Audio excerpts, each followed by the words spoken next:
This is problem 3-4 on page 95. If cables BD and BC can withstand a maximum tensile force of 20 kilonewtons, determine the maximum mass of the girder that can be suspended from cable AB so that neither cable will fail. The center of mass of the girder is located at point G. Now the problem statement doesn't help you much without a view of what's going on. So here's our girder. Center of gravity there, supported by two cables connected at C and D to the girder. The angles of these cables to where they connect at B are 45 degrees and 30 degrees. And then the question really is, how much force can we allow in cable AB so that we don't have any more force than a maximum tension in BC or in BD equal to 20 kilonewtons. So basically, these two cables had better neither have more than 20 kilonewtons. Weird way to say it, but okay.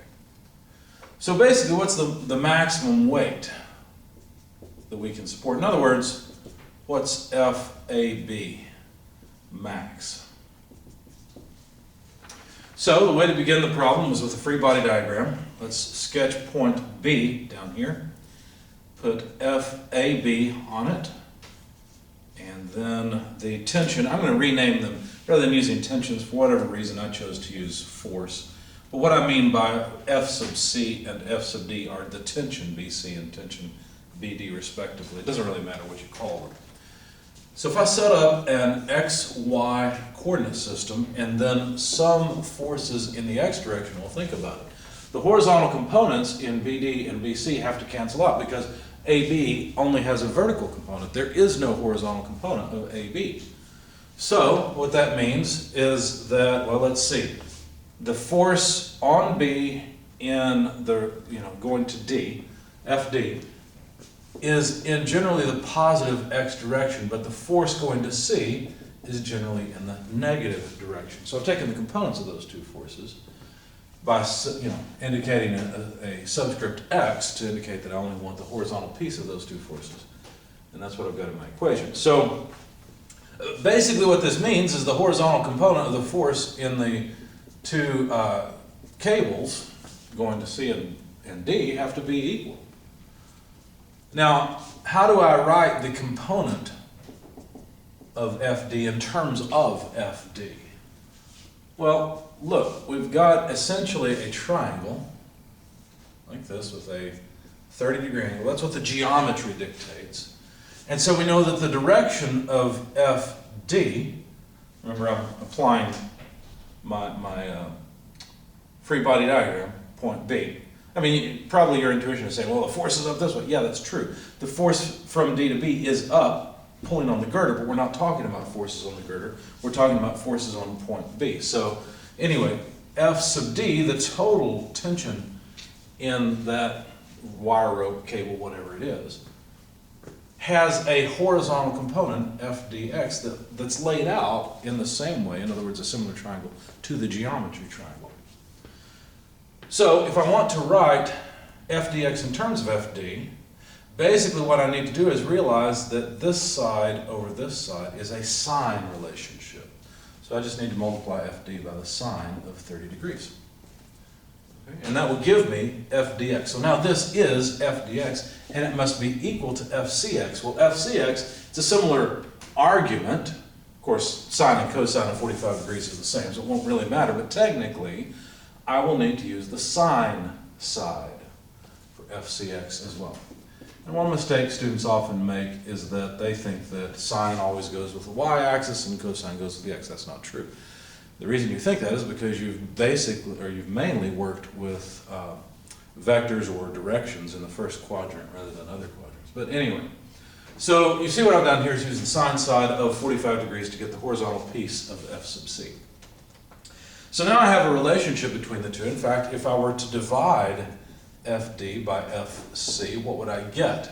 Well, let's see, I'm pulling FC to this side. That means I'm leaving the sine of 45 degrees on that side, pulling sine of 30 degrees to the other side. There we go. And that's just a number. In fact, it's square root of 2 is what it comes out to be. But I rounded it off. I calculated it at 1.4142 or so. And so what that really means is we're proving that FD is greater than FC. Because look, the ratio came out greater than 1. So if the ratio came out greater than 1, that means the numerator is bigger than the denominator. So basically my concern is with this, let's see, yeah, with this cable, not the other one. I'm questioning myself because my intuition said that the other one should be greater. Let's see. But we'll just continue. So if FD is set to 20 kilonewtons, then what that means is FC would be equal to what? Well, let's see. We leave FD here, put FC on the other side, pull a number here. So basically 20 kilonewtons divided by 1.4142, and that comes out to about 14.142 kilonewtons. Okay. So that's the force in cable D. You know what? Yeah, no, that's right. Okay, so that's the force in cable C. And so the force in cable D would be 20 kilonewtons. Okay. I know it was wrong. I was thinking that the vertical components of the two forces would be the same, but that's not true.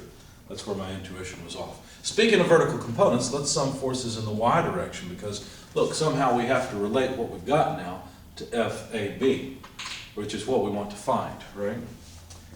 So, FAB, force at B pulling upward, minus the vertical components of FC and FD equals 0.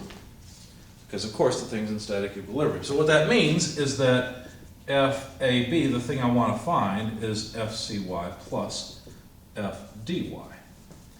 Now, again, how would I write the vertical components of FC and FD? Well, let's see. FC is over here, so it's going to be a cosine relationship. FD is here. Again, the vertical component will be a cosine relationship of 30 degrees. So basically what I need is FC, let's see, C's on this side, so cosine 45 degrees, plus FD cosine 30 degrees. Now I already know the magnitudes of FD and FC, so all I've got to do is plug them in, and we'll have FAB. So let's see, FC is 14.142 kilonewtons times cosine 45 degrees. FD is 20 kilonewtons times cosine of 30 degrees. If you plug all that into your calculator, you'll get an answer in kilonewtons. I'll just put it up here. So the result from this is about 27.32 kilonewtons. So that's the maximum weight that we can raise of a girder, given that we can't have any more than 20 kilonewtons in any cable. What might be an interesting exercise for you is to actually calculate the magnitudes of these two terms and see what happens. And you'll see which cable is taking the majority of the load. So there's the maximum, 27.32 kilonewtons, which is what the problem asked for.